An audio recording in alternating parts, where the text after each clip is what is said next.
Hello, Redwall fans. For the second time in my Redwall video series, I am doing a character study. I resort to making these videos when it feels like there's a lot to talk about in one character, and that doesn't neatly fit into the discussion about the book they were in that I've already had. That book is The Pearls of Lutra, and that character is Romsca. And as you're going to see, the fact that I didn't feel she fit neatly into my discussion of The Pearls of Lutra really says a lot about her significance and lack thereof, which are kind of the same thing in the Brian Jacques universe. So what is the significance of Romsca? Firstly, Romsca is part of a subtle rebalancing of the Redwall series.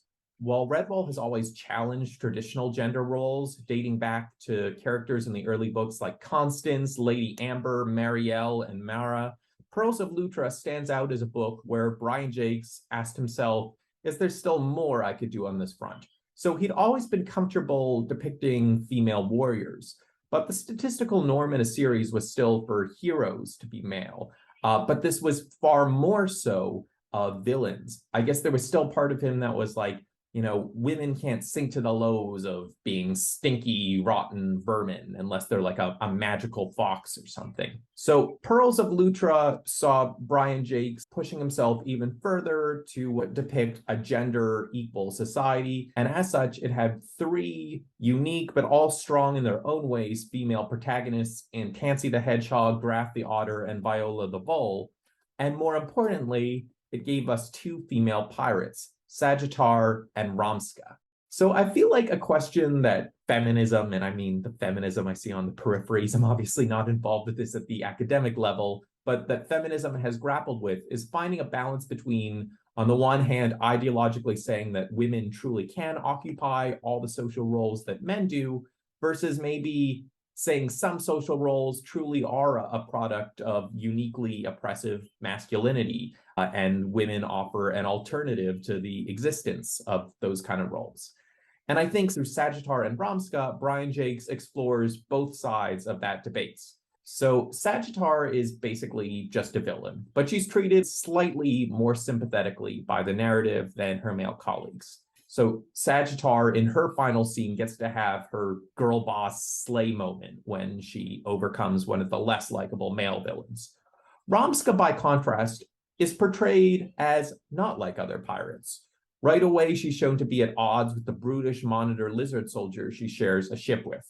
And when she demands that Redwall Abbey hands over the Pearls of Lutra, she comes across as less venomous in her threats than past Redwall villains who threatened the Abbey.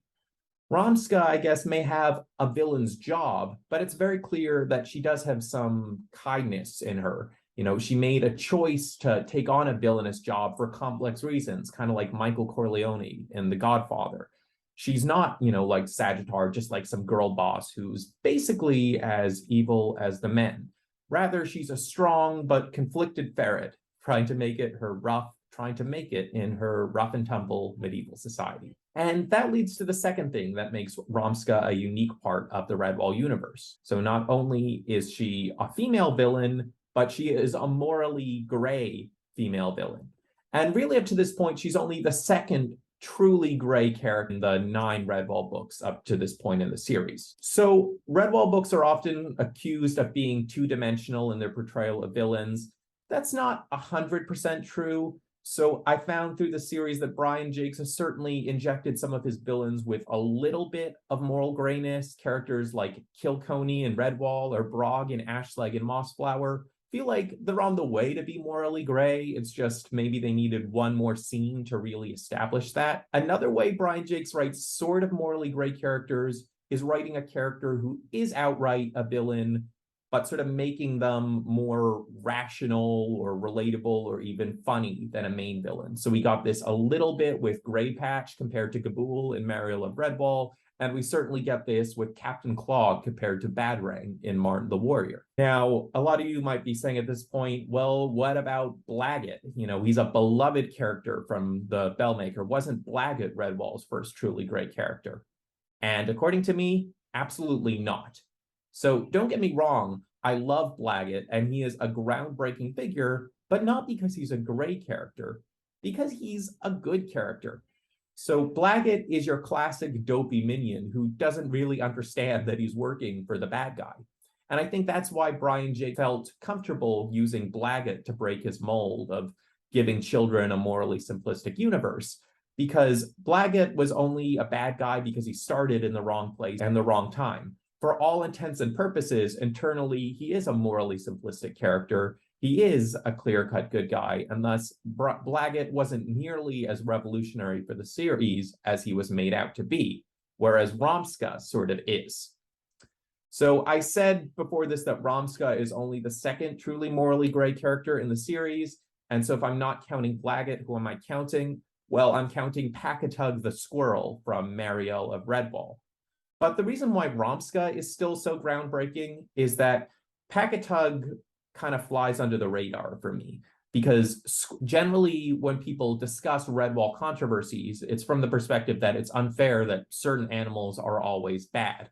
People don't complain as much that certain animals, like squirrels, are always good. So having a sometimes bad squirrel like Packatug, that's just more of a kind of weirdness that people forget about. Whereas having a sometimes good ferret, that really stands out as Brian Jakes doing something different. Now, that all established, I would like to throw a further nuance into this discussion. As much as I've been saying that Romsca is this truly different character, she's far more of a paradigm shift than Blaggett or any of the more minor gray characters we've seen before, there's still a way in which she is also very much not a paradigm shift. So the Redwall meme account, who I've shouted out on this channel before, Lottie the Lost Mousemaid of Redwall, likes to argue that Pearls of Lutra was damage control for the previous book, Outcast of Redwall. So Outcast is Brian Jakes' most controversial book. Unlike all the other books in the series that only imply that all foxes, ferrets, rats, etc. are inherently evil, Outcast seems to state it explicitly. It tells the story of a ferret being raised at Redwall, and despite having all these good influences, nonetheless coming out a bad egg. Well, sort of coming out a bad egg. I have a more nuanced take if you want to watch my video on it. But the point is, to a lot of people, Outcast of Redwall reads as having this really reactionary message of nature over nurture, and at least internally in the Redwall universe, certain animals are just doomed to be evil. Pearls of Lutra, by contrast, explicitly includes this verminin character, Romsca, who chooses to and is celebrated for working up the courage to act selflessly. And this is in real contrast to Outcast, where when its ferret character acts selflessly in one of the weirdest parts of the books, the good characters decide, oh, he must have not really been acting selflessly. He must have secretly had a selfish motive, and they leave it at that. No, Romsca gets to make a sacrifice, and this is celebrated by the good characters. So Romsca is the kind of characters a lot of fans had wanted to see, and who Brian Jakes had seemingly shut the door on when he treated the character of Vale so harshly in Outcast. So finally, Romsca is a character who adds moral complexity to a universe that had previously been accused of and was sort of guilty of rejecting such complexity. And on top of that, Romsca is only the most prominent gray character in this book. One could also argue the pirate captain named Barranca had the potential to be a gray character, because while he was a pirate, he was also motivated by egalitarian ideals in leading a pirates' revolution against Ubla's Mad-Eye. There was also a character named Greylunk, who dies before the events of the story, but gets mentioned a number of times because in this treasure hunt of a book, he essentially serves the same role as another famous gray character, Billy Bones from Treasure Island. And yet, despite this huge injection of moral grayness into the book, the fundamental logic of the Redwall universe is not, in fact, upturned. The main action of the book ends with, the main bad guys dying in battle and their minions being marooned on an island. And, when some of the heroes start to worry, is it fair to abandon them there? They're quickly reassured when their leaders monologue about how no one should feel sorry for these vermin. They would have killed you if they had the chance. They're lucky to just be alive. So you might be asking, what happened to Romsca in this ending? And the answer, spoiler alert, is that she dies 2/3 of the way through the book. And as I said, she dies making a heroic sacrifice. But the sacrifice also ends up happening earlier enough that by the time the book's plot is actually resolved, her sacrifice is kind of forgotten and almost irrelevant. She sacrifices herself to save the abbot of Redwall, but then he just ends up being kidnapped by another guy. So what do I think Brian Jacques is doing with the character of Romsca? I feel like he was saying, look, I need people to stop thinking I can't write gray characters. I can. I'm not against the idea in a vacuum, but this Redwall series is about writing old-fashioned adventure kind of stories, and in those stories, I don't really think there's a place for gray characters, and people shouldn't be questioning my politics or my moral compass just because I'm writing one kind of genre fiction for children. So it seems like what Brian Jacques basically did is he said, I can write Romsca, I will give her to you, I will give her some prominence in this book, but I will also not make the book about her and kind of fade her about relevance, because after a point, you kind of have to take me and my books as they are. A final note about Romsca is that the ship she sails is crewed by a species we don't otherwise see in the series, monitor lizards. Usually vermin armies consist of other mammals, ferrets, weasels, stoats, rats, and foxes. Ironically, there's a way in which, by introducing this morally gray and eventually good vermin character, Brian Jacques is actually sticking with his classic logic. He likes to give kids the image of likable animals and scary animals. And this time he just shifts the goalposts. Ferrets can be pets, they are cute and cuddly. So he's comparing the sort of mammal against the sort of hissing, disgusting monitor lizards. So he actually is using the same style of writing as he always had. It's just this time he's like, okay, you're attacking me for being mean to ferrets. I'm going to be nice to this ferret, and I'm just going to do it at the expense of monitor lizards.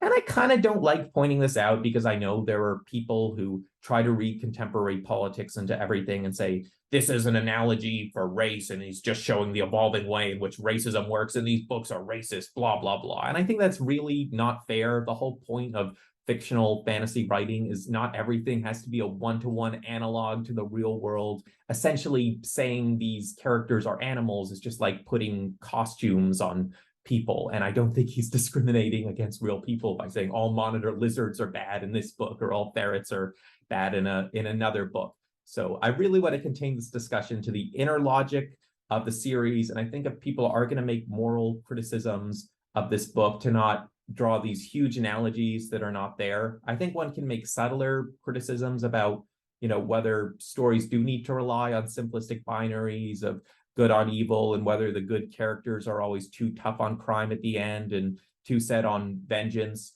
But to assume that this is an analogy for a very specific real world dynamic, when I don't really think there's any reason to think that, that's not fair. But anyway, to wrap this all up, Romsca is a very unusual character in the series, and her story is touching, but she's also not a core part of the logic of Brian Jacques' series. Like it or not, he does not particularly like writing gray characters, and if you are someone like me who likes gray characters, you just have to find something else to like in his writing. So look forward to coming out with more Redwall videos in the near future, and see you next time.